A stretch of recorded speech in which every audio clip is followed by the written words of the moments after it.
Okay, well, I think we'll get started. Welcome back to those of you who attended Professor Fred Moten's challenging and rich lecture yesterday. I'm happy to have you back. My name is Jill Ross, Director of the Center for Comparative Literature, and today Fred Moten will be doing poetry reading for us.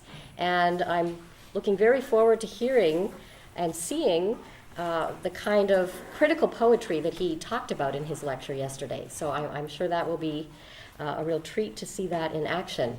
I'm first going to read a statement on acknowledgement of traditional Aboriginal land, and then I'm going to invite up Professor Andrew Du Bois, Professor of Poetry in the English Department, to introduce Fred Moten. I would like to acknowledge this sacred land on which the University of Toronto operates.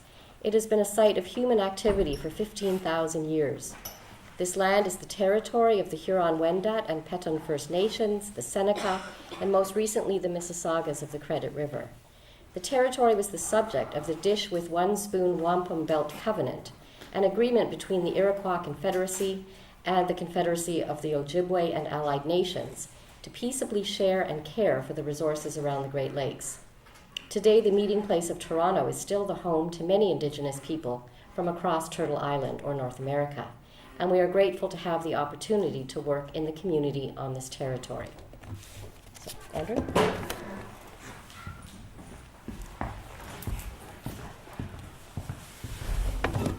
Well, welcome everybody. This is it's an honor to get to just say a few words of introduction.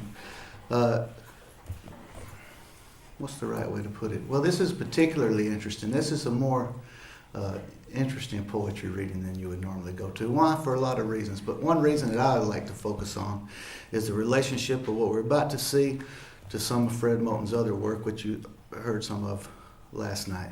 Now, in the break, I'm going to start, this is not as talking about criticism, but let's say this about that book. Academic prose is not probably as bad as most people say that it is. Usually it serves some kind of purpose, communicates something, but you can read most of it and see that a poet did not write it. Whereas this book can't be read more than a sentence at a time without realizing that someone wrote it who's got an incredibly sensitive ear for sound. Not just that, but that the whole experience of reading the book is a synesthetic experience, which at least I personally associate with poetry, in which you'll notice so many times in different sentences that the different senses are engaged in ways that you wouldn't even expect it. It's a perfect book, and weirdly enough, because it would flirt, I think, with imperfection in terms of its spontaneity, its improvisatory nature. But I don't think you could say that any sentence should be taken out of it. Listen to this. Attention to the sound, and not merely to the sound image of the gaze he represents, gives us access to the whole substance of Baldwin's materiality. So we start, but do not finish there, where before us it remains to recall in our experience of him the shock of a blessing, a substantive transfer from which homographesis bars us unless it is augmented. What this requires is neither a reduced emphasis on writing, nor some new or more elaborately justified inattention to sound. Now, you might not have noticed that that's actually saying something. That is to say, it's making a point, because it sounds so pretty. Actually, the words that preceded on that same page are, and I'll jump into the middle of the sentence, of crunches, prick, and come is tactile. There's a body to it, right?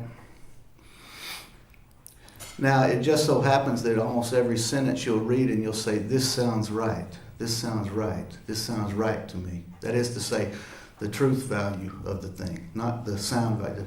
The sound value is a given at this point, the truth value. Well, tonight marks an interesting difference because the poems are right if they're right in a different way, you see. It's a different kind of work. Okay.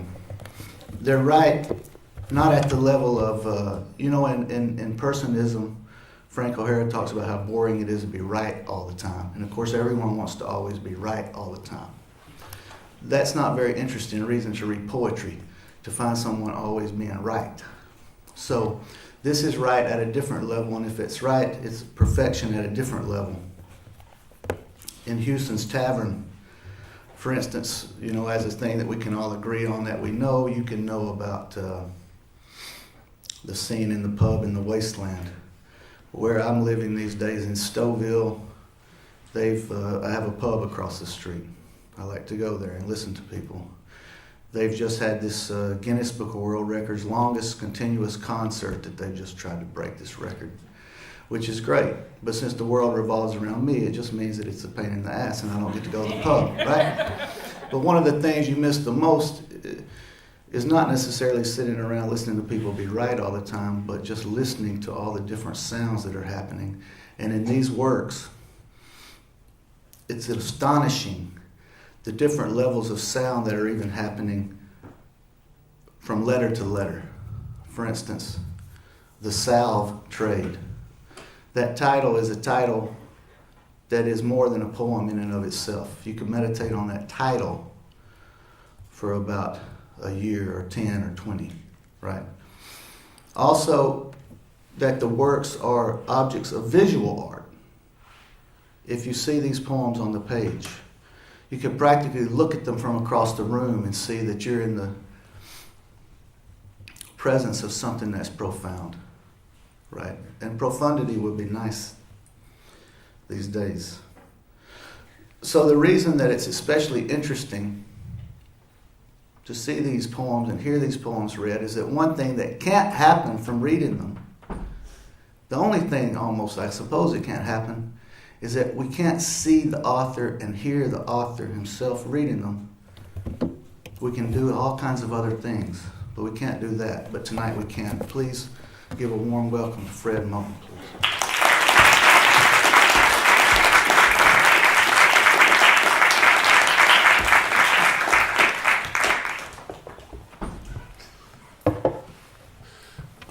Thank you so much, Professor Du Bois, and thank you, Professor Ross.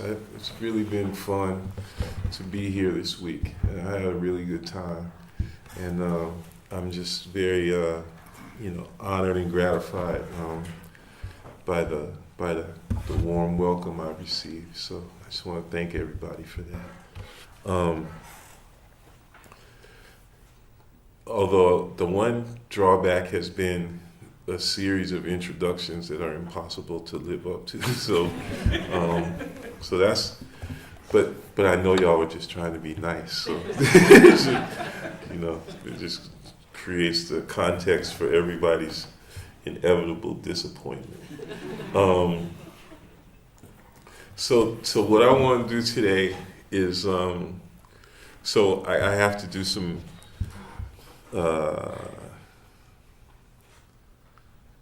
bad math.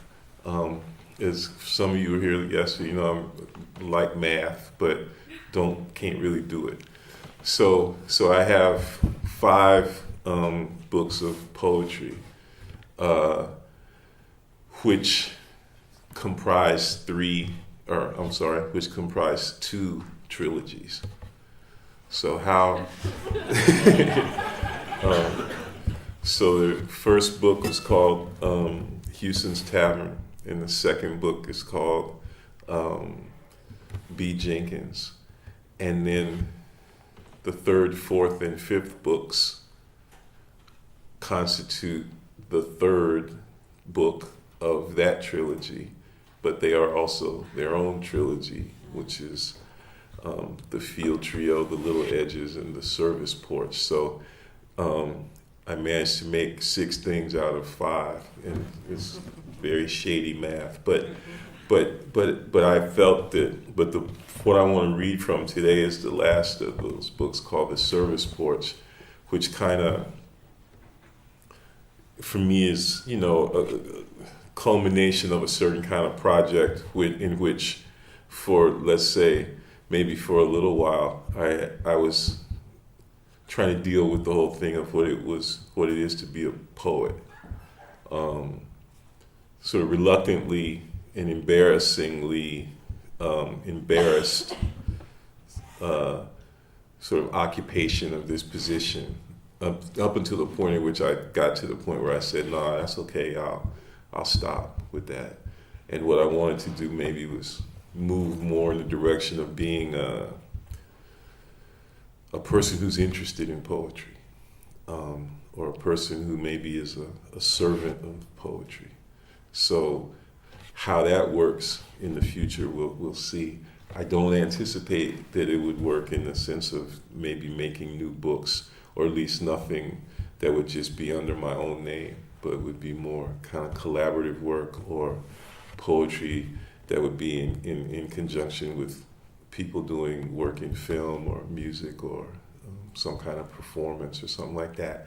So I guess in this sort of maybe presumptuous way, I'm thinking of this as my last book of poetry. And as a book that kind of, as I said, culminates this project of what it is to be a poet. Now, weirdly, this book includes the first chapbook that I ever published, which was in 2000, called Arkansas, but it's a pretty intense revision of Arkansas, which in this book is called An Arkansas. Arkansas is where my family comes from, my mother's family. What I think I want to do today is read a few poems from An Arkansas, and the entire middle section of the book, which is called All School Crits, and I'll tell you a little bit about what that means when we get there. And then a few poems from the last section of the book, which is called Sina Boogie. And what you'll see is that I tend to think about things in sets of three, which is an issue that I have that hopefully I'll get over the course of time. Okay, so I'm going to start with a poem from An Arkansas, and it's called UC Santa Barbara and Crenshaw Follies. And it takes its title in part from a great song that the brilliant saxophonist David Murray composed and performed and recorded several times, called Santa Barbara and Crenshaw Follies. So. From gallery by engine, gallery and window, witness smooth Los Angeles, the scar. New mission, new fake, new step, red tile. Eladio's professional city grass. White, new connect, new spray, new squall, new move. Edge of the cruised and inscribed inside city. City walk and promenade or palisades. Sunset turning pretty terraces. Flowered over hoods and pale malls.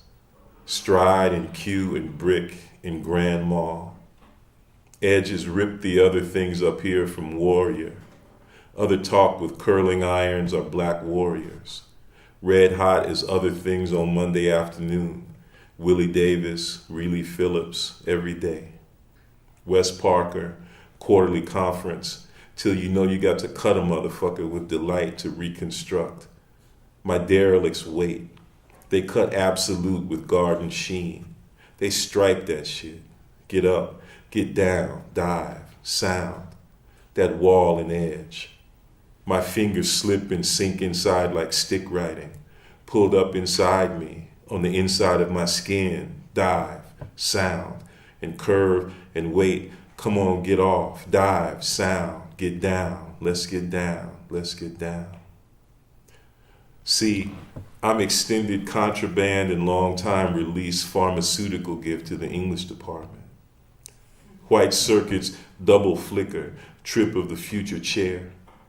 It calls for that reduction of signature, and they know that. Professors of City Walk by Beinecke. Through the see-through walls, in the absence of even them voices like toy horns. Thought you might be interested, G. Worth a read, S. When I first filled out the application to join the white boy circuit, the face of all deletions was still always up under whatever saves the screen, and became the mark of that one time doing what you never want to be doing ever again. Just as criminal interrupt and taper, these precise broke measurements and displaced tones from all the uptowns you never been to but read about and have some cousins in, Lake Providence. Now, everywhere you go, you're trying to run over one of these motherfuckers. The shit is sad. The Cadillac of the circuit empire is white, back in like a tank, but it's better for the heat. Cars and white hog, white pig, like that. Not here. Not here, motherfucker. Not here, goddammit. Not here, motherfucker. Motherfucker. Goddammit. Goddamn, not here. Just for a minute, I took my hands off the beam and turned underneath the key. Is the one I did right still burning at the heart of this application? Latrell Sprewell is a Shona bird. Aggressive bottom lip, long finger, no kind of sprawl. Absolute Sprewell, 6'6", 222 pounds of man. 22 talked about this from tipping late through agile, hostile Alabama. From chopping cotton in Tuscaloosa next to the field house, field nigger, work song, daybreak. David Murray's stray bell is 22 to Steve McCall. Sam Cunningham rebroke the Magic City from Sonny Blunt to Abby Lincoln. That's how Bird cut his tether to reality in Wisconsin, where they eat you. You'd think a nigga would be satisfied with 32 million and act right. Alan Fine would think these agents would act in the best interest of the game and keep Bird's foots on the ground. Lynn Elmore would think these players would realize that the opportunity to play professional basketball is a privilege and not a right, and adjust their attitudes accordingly. Fuck them. My braid brush against the bottom of the board, softer than me. Each bird has an individual marking. There's nothing like them in the region surrounding the compound. My compound wraps around the river and the freeway delta. Blue stucco hills and edged up streets curving right into 22's plane. Shona bird like that, like Bird flew in, like Bird Edge but relaxed in someone else's city, like an arbitrary bird in music history. Bird's eye in our thatched symposium, nested in Matinan lowlands, bird songs broken phone, free bird seed on the ground, Ricky Bird song on the ground, scratched with orchestra, tipped past ain't that nothing, through how we memorize what we ain't done, through all that little flutter and every last tapped foot, his winged foot relaxation is articular and our yard is given.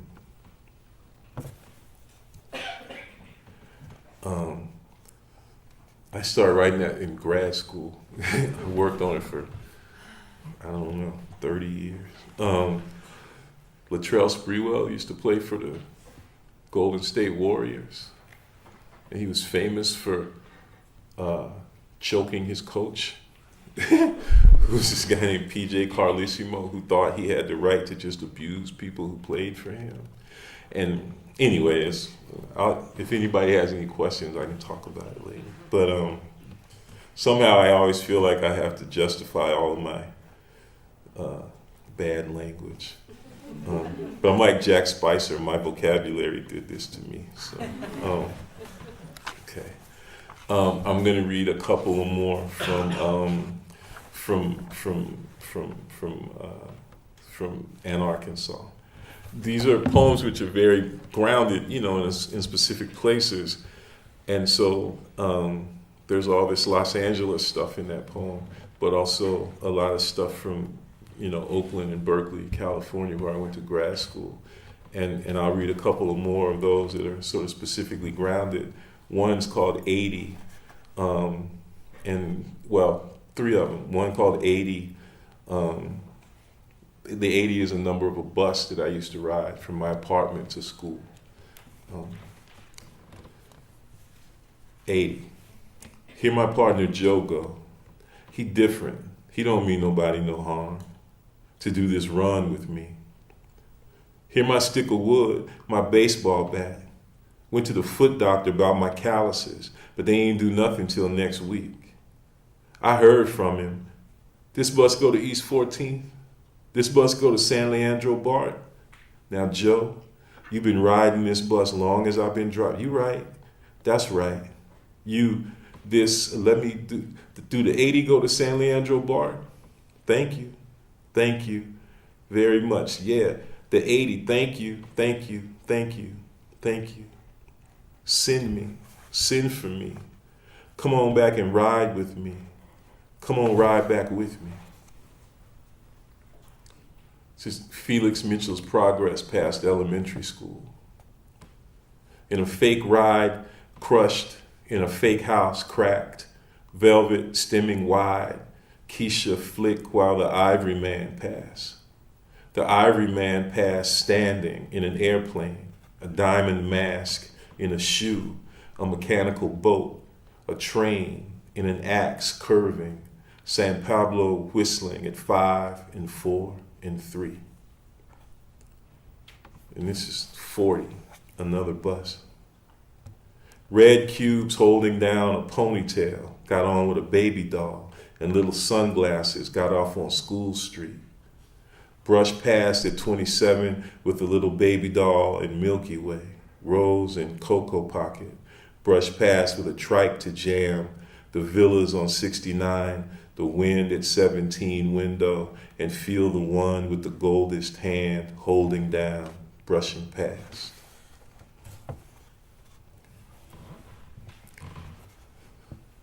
Laura's alone time. Is Laura's alone time my green shade? Don't she want me around?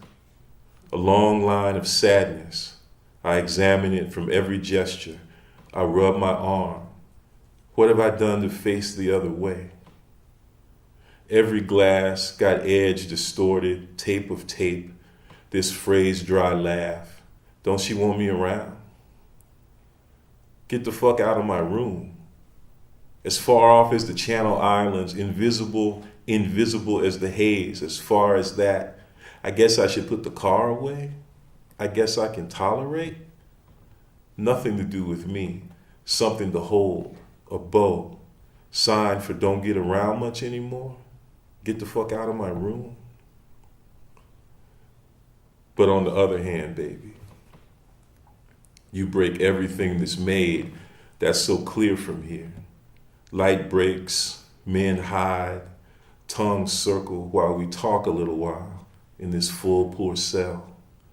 Jerome, Robert Pete Williams, Soledad, the vanishing point, blade or black, and they anticipate other meditation in delight of more than vision, but your hands slow hum while we talk a little while about that shit last night.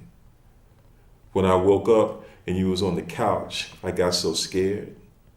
That blanket fit so snug. Key and bars, cell with garden, but you talked with me a while. You brushed and broke with small flicks like Antonella, like Sunny.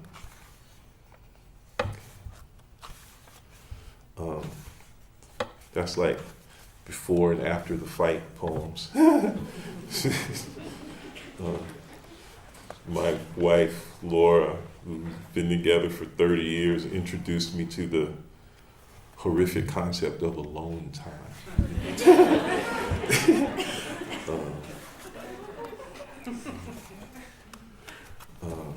So there's a bunch of poems at the end of this section called Arkansas, and I'll read, there's basically 3 little sets of poems called Arkansas, and I'm gonna read the first ones. And each one is titled with a place name from the little part of Arkansas that my family came from. And I'm gonna, but you should also recognize that the city that I grew up in, Las Vegas, is most properly understood, at least from my point of view, as a small town in Arkansas. So, Arkansas, St. John. Brother, don't try and set me down. And then up under her breath, I'll be looking for you later on. And on the telephone say, see if you know who this is. Reggie looked like Bill Russell in 61. Reggie say we live on the east side. Warren is dangerous and it ain't dry. And that story about him and that hummingbird. Pawpaw in the trees and the curve of the house and a squirrel we caught in footprint. Edinburgh. Say, what do the United Methodists mean? I'm sure gonna ask him, brother, don't you try and set me down now. Get you some of them peppers. Sometimes I can walk without this stick. Brother say you got to be strong. Pointed at herself and smiled. We live over there where the white folks live. He just walked right into the train. Hey, when y'all gonna jump them dogs? Her and her mama got into it. Just get that there and I'll bring you some more tomorrow. Hebron. He kept flicking his hand, driving his wrist down and out till the fingers snapped. That audacious, god damn it. But the beak was stuck. Oh, I can see him. Her disappearing skirts flow tall as my trees. I can see her turn. Reggie twists a little bit, checking for the pulse and content. Brush angle, cheek soft, sharp. See? Try and let the story grow. Never set him down.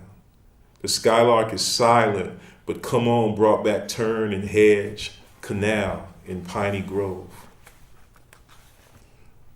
So, one more Arkansas. West Side. Make repetition free. The sun go down.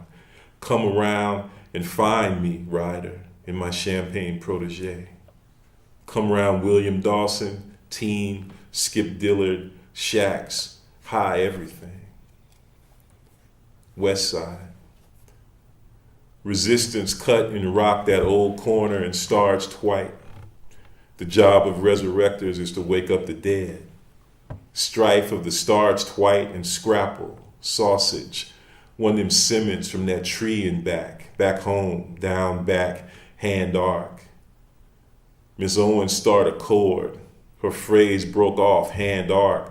Bruh step, keen toe, sprung hand, would sit right where you are and come and fall and say, you came to yourself tonight. You couldn't watch a little while? Some work and fury at the edge. Somebody slid and burned the floor. These kind of fingers don't hold no rings. Rip pages, song and clasp, get sung, turned, blown open, through. West Side. Circle outside and down, struggling over here, fucked up over here. But when Ann Moe shut and shed, show loud that blur my atmosphere. Don't care what your mama don't allow. What more could she withdraw, Miss Ann, but the whole world we come around and through. What it is to circle through, my auntie gave me, and Mama and them, and Clyde and them, and her. Another flame on my hand, another skin tight at the Colony Club, and tomorrow at the tavern. These hips are more than round and blue. The ground is more than dry. All right, so all school crit. So basically, I was teaching for 3 weeks at Bard College. They have this interdisciplinary MFA program. We were talking about it today at lunch. And it was kind of cool because the teachers didn't have any office. We would just make studio visits, and we would go from studio to studio. And what was interesting was, like, I was supposedly there as a creative writer, but I had to do studio visits for sculptors and filmmakers. And so it was like this kind of great thing where you're supposed to be teaching without knowing anything about what you were talking about. So it created a very interesting kind of dynamic for me, in which I would just walk into somebody's studio and say, well, tell me what you're trying to do. And I was just happy to be there and happy to be around artists.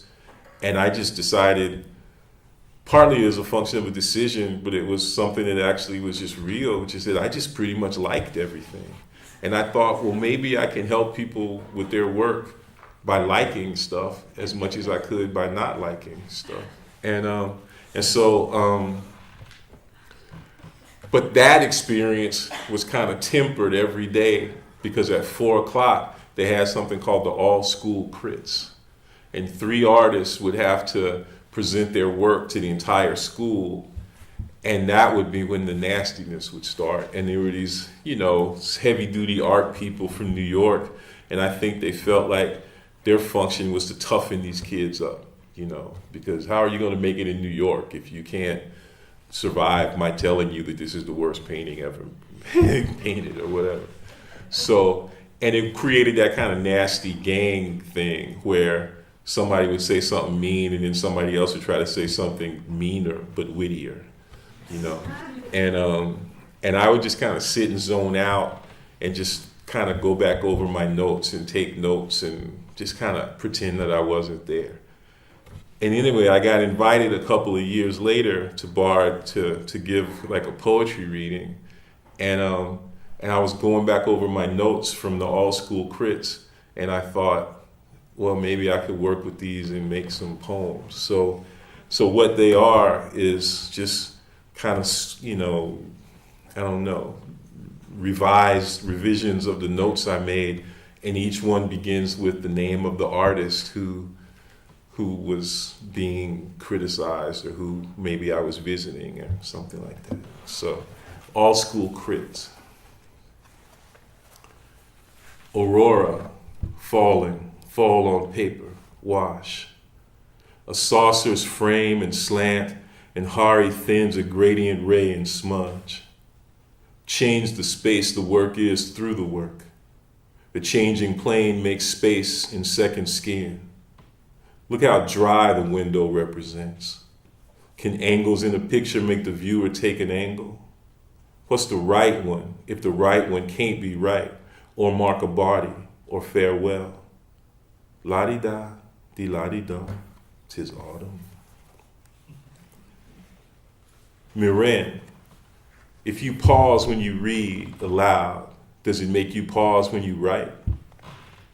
It's the long pilgrimage of composing in real time, when you said, where language was only a fool, held in care of tempo.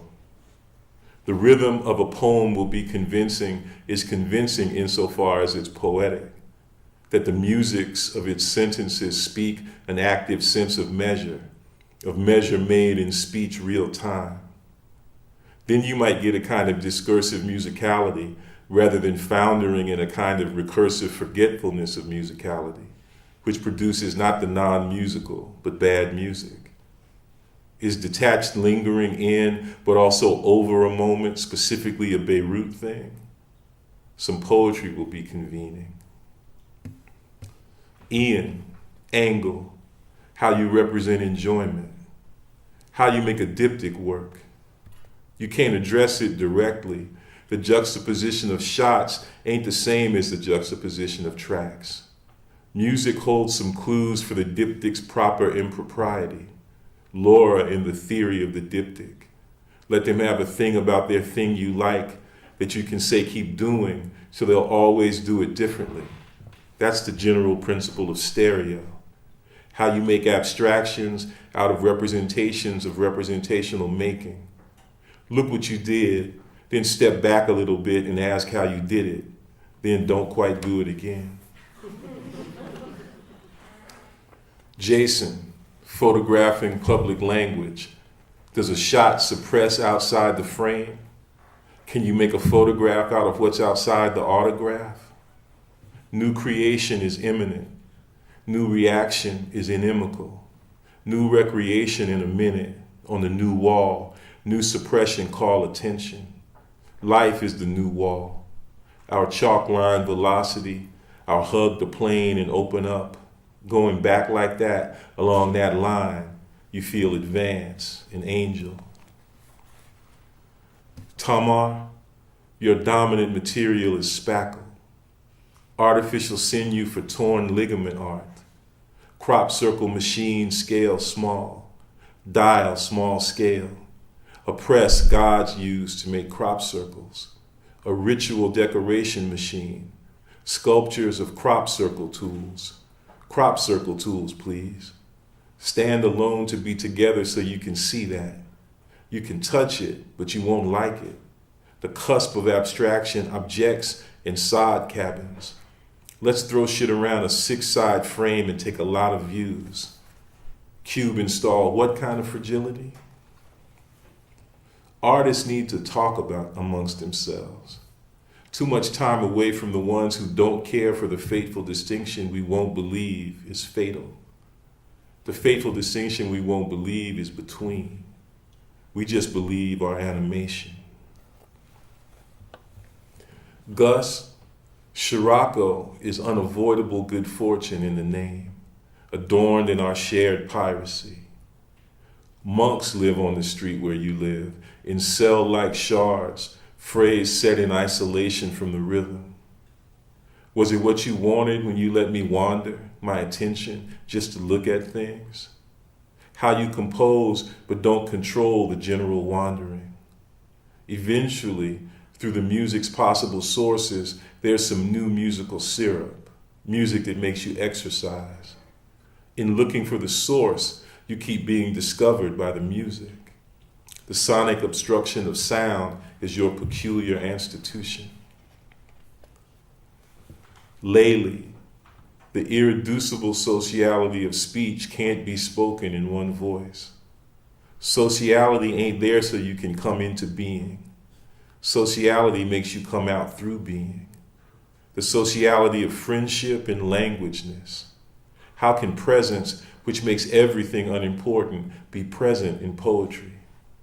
As social life through single line, cut across the time for the feeling, at least, of it all at once, which you can have because you can't see it all, where all still be in it for the feeling. Dimitri, light, both literally and literally, so you can be up in there with things. Not an absence of girth or content, but the massive volume of airy thinness. The difference between what he did, fold, and what just happens, crumple. But why I gotta care about that? Your stuff keeps me on top of my head. Sculpture is ways of arranging air. Is there a thick description of thin sculpture? Things that bear but don't contain, things become something to see until we see nothing at all. Our story was the concreteness of this becoming shared by air. Emmy, crowns for your eyes, curve down, curve in spray. I love how you know how to stop, but that's just me. Why is everybody freaked out by narrative? As long as narrative ain't there, narrative is fine. Women with the terror they bring. There's a fan angle window circle bulb. Ain't no depth yet, huh, they said. The middle air that's not supposed to fill Dimitri's bags also not missing here. But here's okay as long as it's not here. Fun and loud, aggressive towards its maker, yay. Why go beyond cartoon aggression if you thought these were beautiful? But Emmy, what you want to do? The hole in you is recess and blackout in the other room, fingers laid in color. That sharp, indefinite edge is a new table out of touch. In discretion, we are prepared for one another in delicacy as the savor in your hand. Anton, irrigation and its discontents are ready-made earthquake work till Afro-Buddhism cleans the mechanism. Then we can sing the riot, G, like G. Brooks, jelly, jelly, jelly, her cultivated tangle on down the line. Elise, in how she plates her dish, just playing with materials for color, texture, shape, and flavor. Delicate paper, she concerned with how you stay. What fragility did you take? Come get. Between sculpture and architecture, which is playing with materials for color, texture, shape, flavor, and people. Like Bird playing a bar mitzvah in gleeful use of hazardous materials, small-scale versions of things that deserve to be bigger, and a knack for how to dim color because culinary is a difficult thing to reach. Deliciousness be unleashing fluffy thank you. Between rap is sin's reminder and the rest of party, parry, sticking to surface and the ready-made sense of unmade nuzzling. I'm thinking about razzle-dazzle camouflage. I is a message so you won't slow me down. No? Speed up for slow understanding? Stay on top of your head? Jessica, a rich subtlety of arc between land as subject and the land-owning subject animates the sequence, and between technical language and its hidden lyricisms brought out. It produces sadness in the relation between poet and appraiser. Maintain your sentence. The spacing sometimes diminishes the sentence when it's too emphatic, and attend to your music. Be precise rhythmically. Take lyric responsibility for every word. Off that tremendous curve, when the mall comes into view, it all comes into view as score until.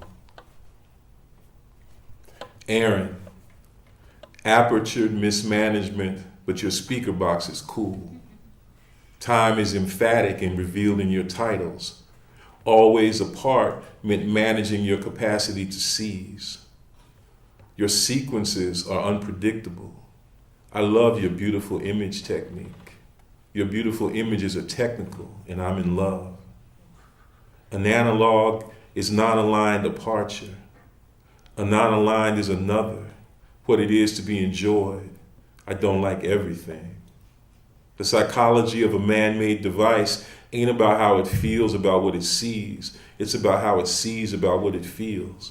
Like a picture inside the lens of a camera taking a picture at care, touching itself until we see about departure.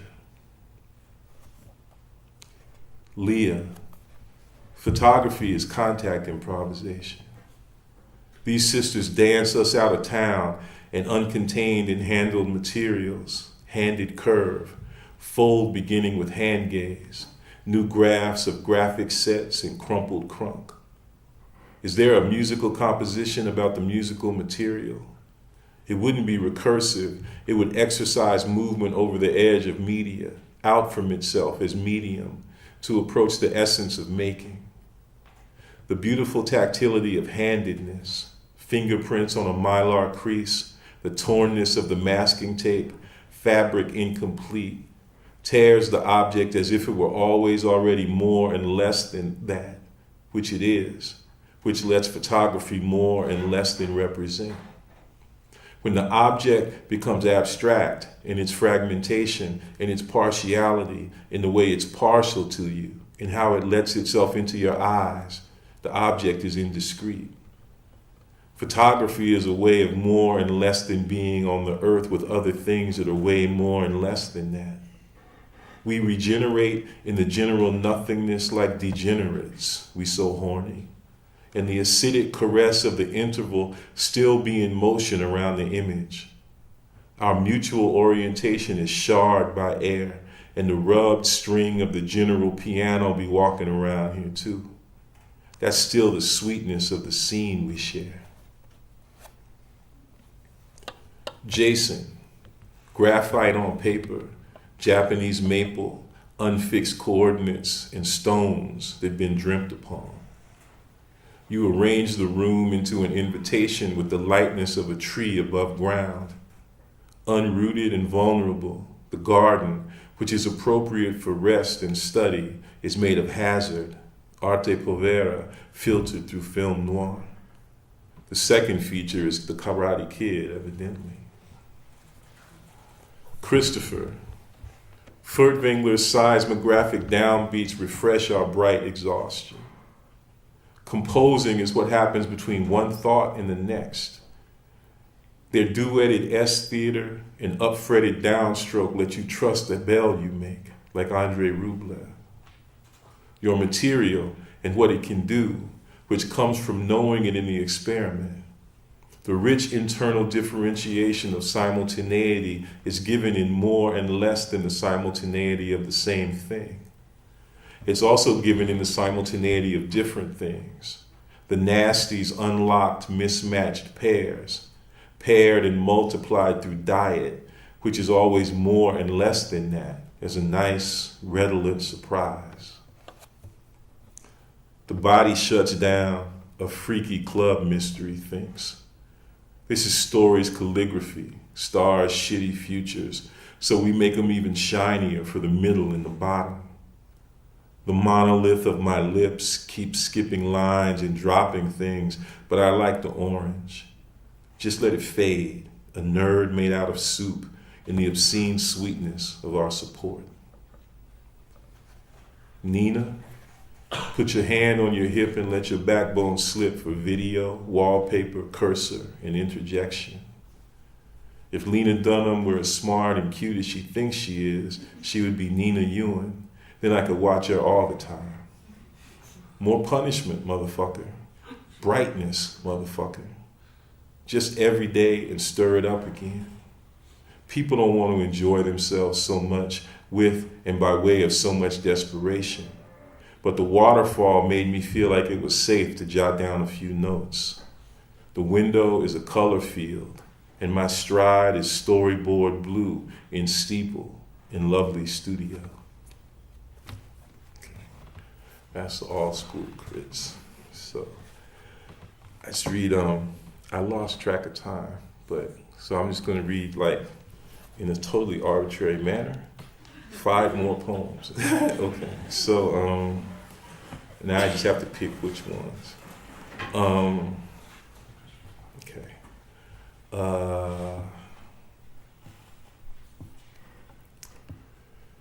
Okay. It's not that I want to say. It's not that I want to say that poetry is disconnected from having something to say. It's just that everything I want to say eludes me. But if I caught it, I wouldn't want it, and you wouldn't want it either. Maybe poetry is what happens on the bus between wanting and having.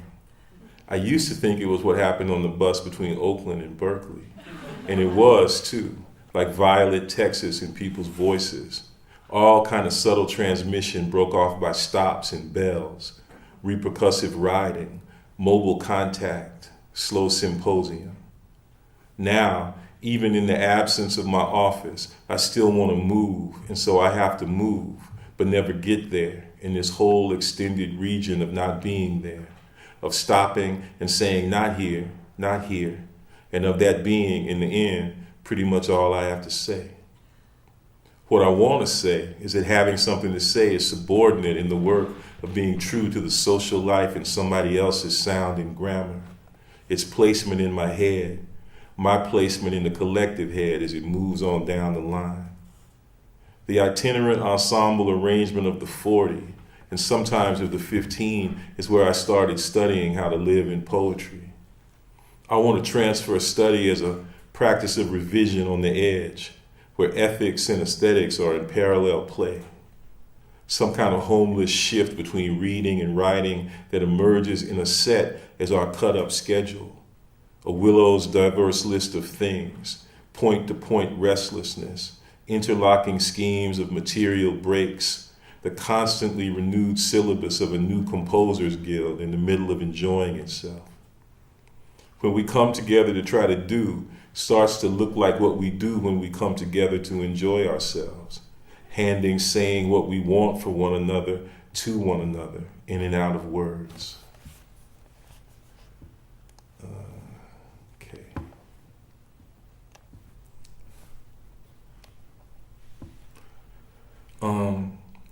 When we moved from North Carolina to Los Angeles, we had these particularly aggressive, vicious people who bought our house, but they bought it from us as if they were taking it back from us because we had somehow prefiguratively stolen it from them.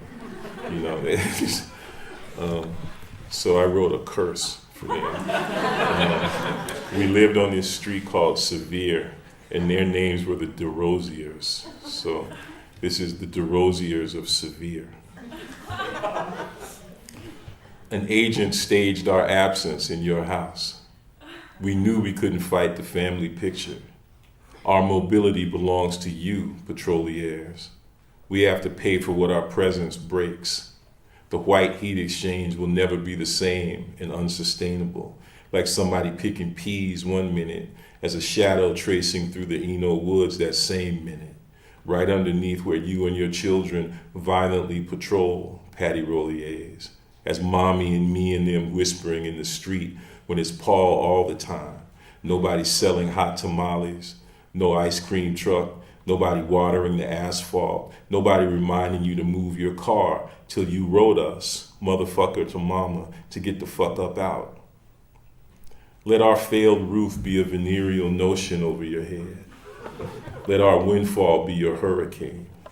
When you check the scared poetics of the listserv, the big fella in the black car is my ghost cruising, sub-veering. See how my ride be sounding all umami, mommy? Slinging what you want till you can't let go.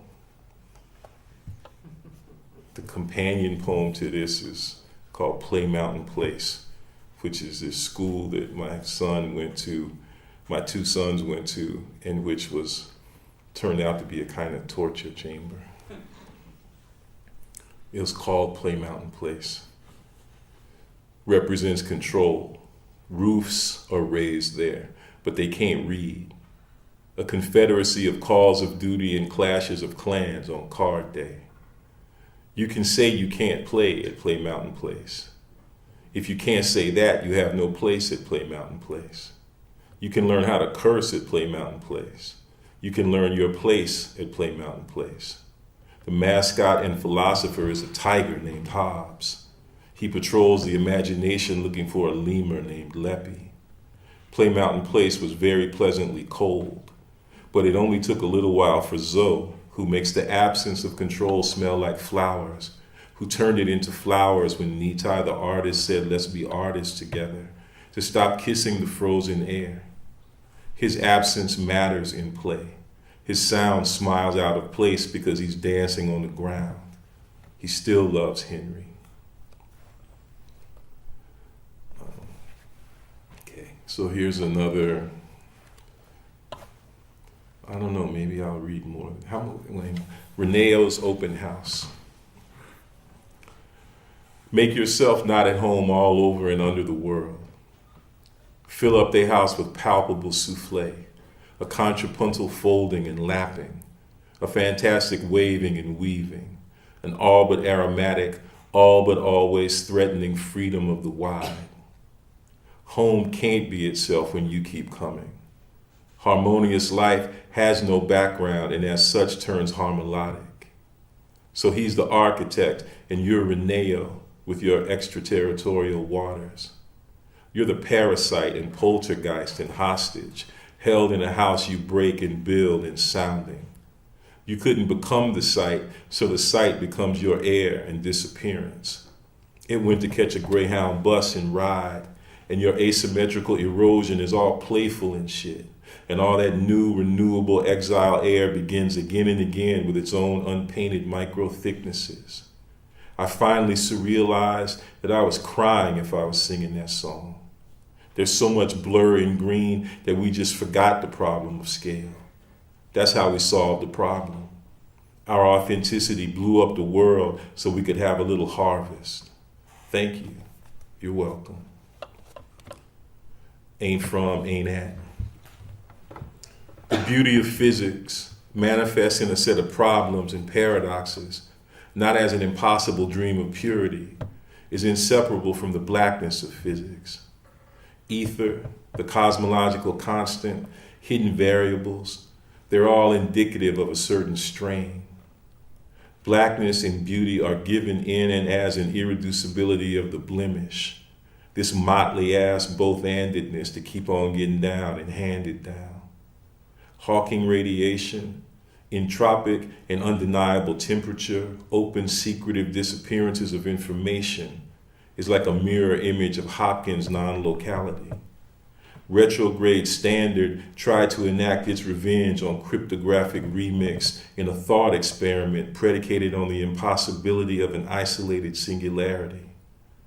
But physical ethereality, which so emphatically ain't no thing, be steady chanting black is beautiful, The blackness and beauty of physics be pied. Inscape be constantly escaping. The changes be past change. Ether be neither noir, neither here nor there. Ain't no thing, ain't nothing but a party. Want to be starting something. Honored by our disintegrated presence, things came to a different head. Cure brings incurable shade, disorganized by curates, and even the curia embraced these little grenades of eccentric preservation. Even Adorno fell in love with Donny Hathaway. His ardor was evangelical in small circles, and the nature of his circles turned. Constantly caught smiling in loose barbecue chablis, his kimono flared and prayed, and he told more stories, till on his deathbed, soft and beautiful, because he'd become beautiful and smoky and hard as diamond, his voices strained with plump generosity, his chocolate stash, I went upside his head with a baseball bat. Look here, I respect that late swarm he came to feel, and just like you, I celebrate his disappearance with absolute second-line joy.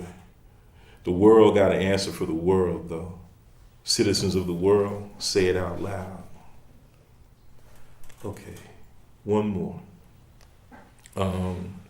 It's called Deep Tree. Deep as Alvaro, as Get Some Land, as Area Chicago, as Velvet, as Advanced as Little Walter at Study in Caliphas. Curved as Service, as our excessive obedience in Barbados proved on me as Ma, is how damn deep we are. We who, well, we is who we are, and deep as the strife that comes as the open aging of our beautiful tree in the violin garden, hiding in front of hello, it's me as we wonder what the bottom of the new Ohio sound like. Because we wait on us on flow and bend and through the starry incident of who we wait on and how we go and where we go and how we get to where we wait on as here goes some beautiful time machine, beautiful tree. If I curve with you, where we gonna go as pretty as our song flew, is the way all our questions burn through customs like a progress dug through that scape my mama painted on my skirt as a new stockade of flowers. It's a Negro presentation sewed up in the underside of that Keaton ruse, and our repetition is also Esmeraldan, as our strandedness glide from rub to tap to murmur of different blooms, as we are Esmeraldan, we are Esmeraldan. Gra and held as the barbecue de la tierra are we who are as blur, as black as we can blue, untypically, completely, and beautifully, ardently arbor and fold as our earthly flaw this evening, as Lorenzo leaps in and says, we're off. Thank you.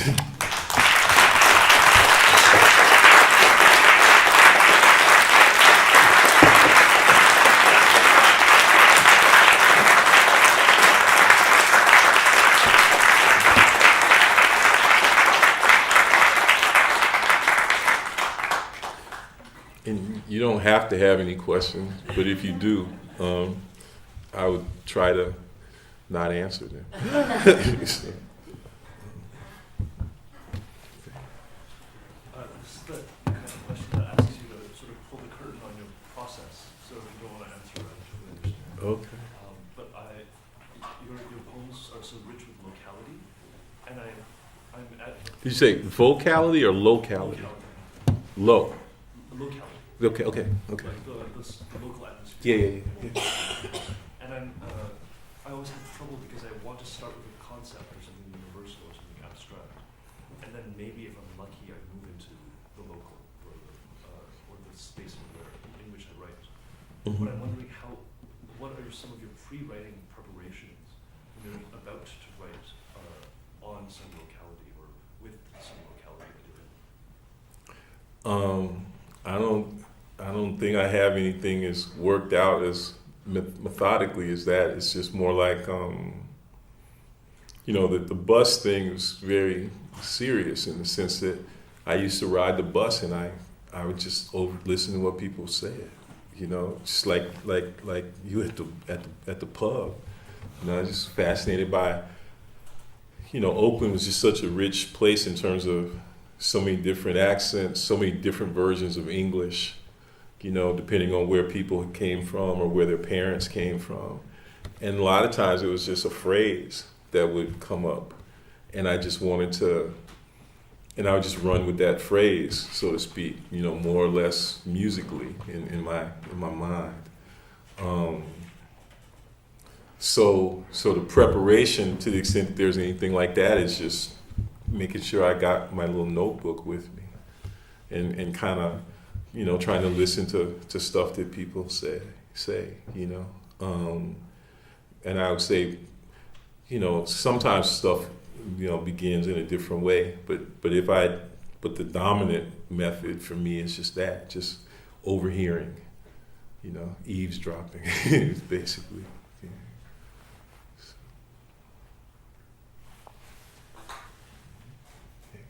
I have a question.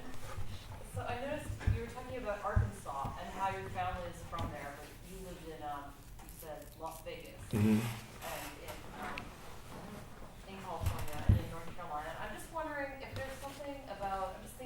My mom's family's Southern. Mm-hmm. Is there something about being Southern, maybe the Black and also the working class Southern experience, that means that you have a sense of Southernness in place, even though a lot of the time you can't live in the South anymore because there's no money to be had? Is there something about the Southernness that involves like always like exile? Because she seems to be a Southerner in exile. Yeah, I mean, well, but there's maybe the way one might put it would be that your Southernness is in exile, right? Because you take it with you where you go. And also at the same time, it's not necessarily yours to have taken with you either, insofar as, you know, I mean, I was born in Las Vegas, but I was part of a generation of kids in my neighborhood who, when somebody used the word home, they were just as likely to mean Arkansas or Louisiana as they were to mean their house, because we were in this transplanted sort of Southern village in a certain kind of way.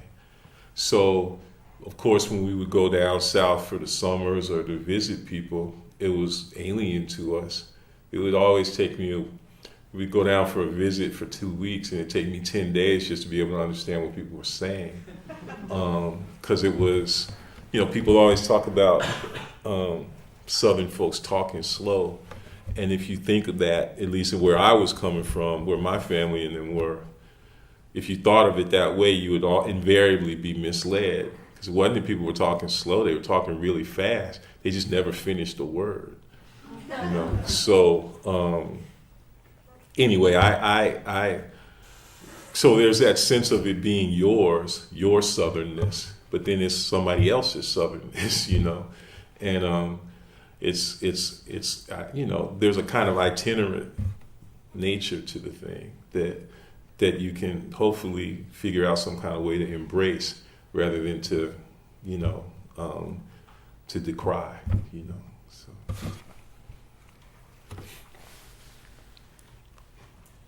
What shapes your choice of form, whether it's your creative writing or your critical writing, and how do you, if at all, do you see the two in dialogue?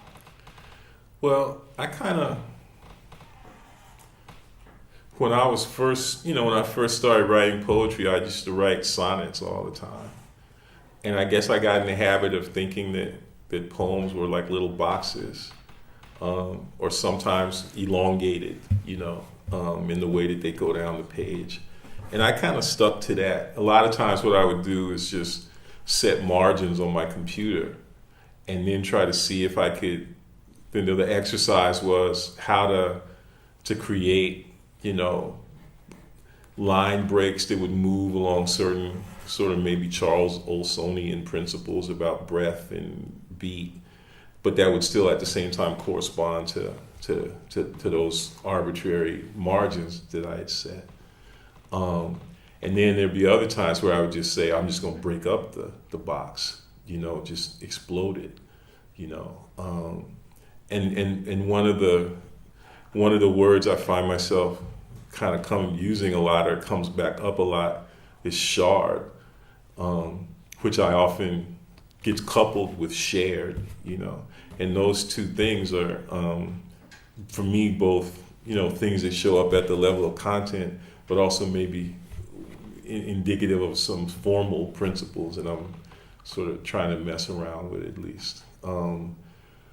And then at a certain point, I just got to the point where, maybe because of the arbitrariness of the line lengths, I just kind of stopped thinking that poetry had anything to do with the fight between prose and verse, So, and so a lot of what I'm doing in this book is kind of based on that as a kind of principle, which is, so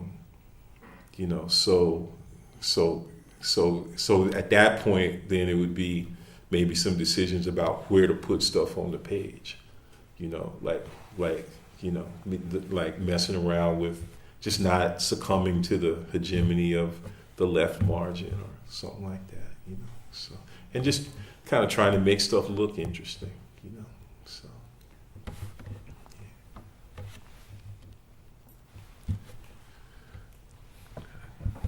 For people who were here yesterday, I'm sure all sorts of connections between your work yesterday and your reading today come to mind, but one of the things that I was interested in is the fold. And I heard, and it appeared in both, and the crumpling and so on. And I wondered if you could say something about that.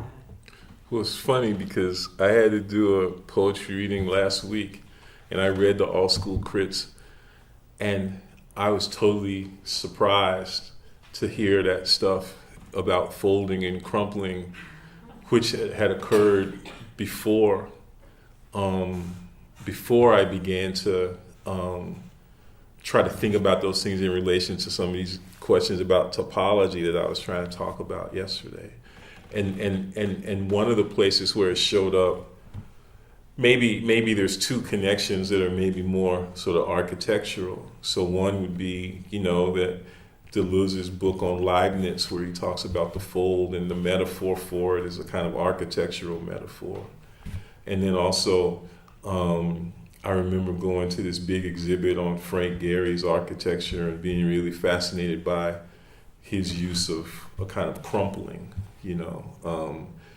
that would show up sometimes in, not so much like in the Bilbao thing or the LA Symphony Hall, but in the designs for the New York Times thing, where it created like this sense of a kind of something pressing down on the building from the top, and it creating these sort of angles that corresponded to a kind of crumpling, and there's stuff about that crumpling in Frank Gehry that shows up like in the first poetry book, Houston's Tavern.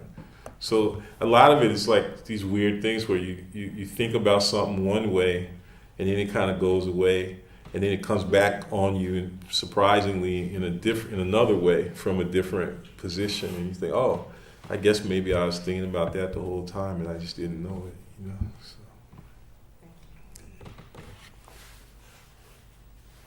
I know that record, The Magic City, but it hadn't occurred to me that it was a place.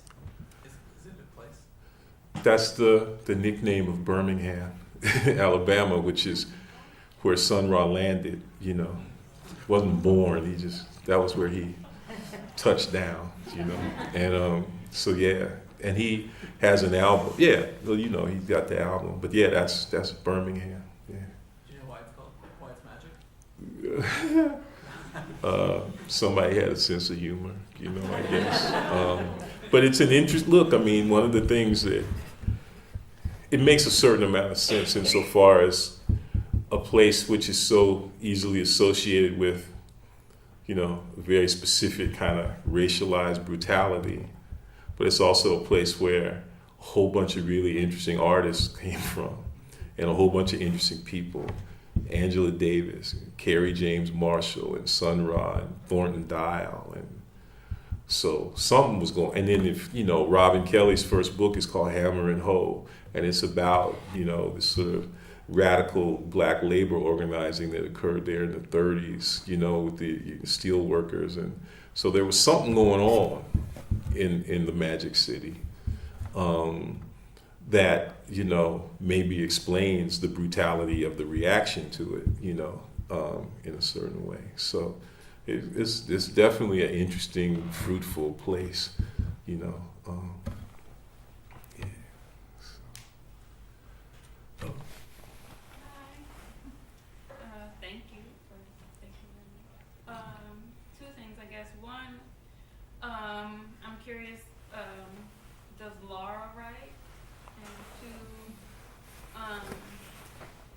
when you were writing these, and I guess other poems, like, is the process of writing those private, and or have you, when you're actually writing, do you ever write with other people? Yeah, Laura writes. She's got a book that's coming out in the fall called Experiments in Exile, which is partly on CLR James and partly on this great Brazilian artist named Elio Oiticica. So we sort of write side by side, and we are interested in a lot of the same things, and we've just been hanging out together and talking about stuff together for 30 years. You know? And I do write with other people. I mean, the most sustained of that would be with Laura and also with Stefano Harney. And we've been friends for 35 years and wrote stuff together in college, and, you know, and then started doing the kind of work that eventually, you know, culminated in the Undercommons book. And now, part of the reason why I feel like this is the last book under my name, there's another book that came out subsequently to this, which is a collaboration with the artist Wu Sang, called Who Touched Me, that we worked on together. I've been working on stuff with Wu and with another great filmmaker named Sine Woods. And I'm just, you know, kind of pretty much committed to doing that more than any other thing. That basically I got this book that I got to finish, that the talk I gave yesterday was sort of from, and that'll mean, you know, you can see how my OCD side kicks in. That'll be, you know, 5 books of criticism, which constitute 2 trilogies, and that's it for me. For anything just by myself. I mean, that stuff's not by myself either. It's always writing with other people. But I just decided to stop pretending, or to stop, you know, sort of acceding to the imperative to pretend that I was engaged in something like single authorship. And so part of what that's meant for me is just maybe not caring so much about books, like I'll never start another book. Well, you know, I write stuff, but it's like practicing, like a musician would practice in order to play with people in a band. And that's kind of the way I want to think about writing. And books are, I don't know if you've ever seen a movie called The Man Who Came to Dinner. It's an old Hollywood film from the 40s, starring this actor named Monty Woolley, who was a kind of substitute, not quite as interesting and acidic version of Clifton Webb, you know, who was the sort of actor of choice to play a kind of closeted, but at the same time obvious queer man in the Hollywood films of the 40s. And he would always be like a theater critic, you know, or something like that. Or, you know, like, have you ever seen that movie Laura? You know, he's the man who killed Laura because he wanted to be Laura, right? You know. But in The Man Who Came to Dinner, Monty Woolley plays a theater critic who's forced to go see a production in some small Midwestern town that he hates because he's from New York, and he's just like, I want to get back to New York as quickly as possible. And as he's leaving the house of these people who had, you know, shown him hospitality and put him up, he falls and breaks his leg or something, or hurts himself. So he has to stay. But he likes it because they're all nice to him, you know, and they treat him well. So he's constantly figuring out new ways to stay, right? And eventually stays 7 years, right? So like the man who came to dinner and stayed 7 years, that's a book. If you let a book in your house that you're writing, it won't leave. It'll stay in your house for 7 years, and it'll conspire to stay. It'll always find new ways to stay. So I'm never letting another unfinished book in my house again, because I don't want them. They eat up all your food. They you know, take up all your space. They're messy, you know. They leave little bits of themselves laying around, you know. So you just, so you know, no more. If you have to have a book, you meet it someplace else. You don't invite them to your house for dinner. You meet the book for coffee someplace.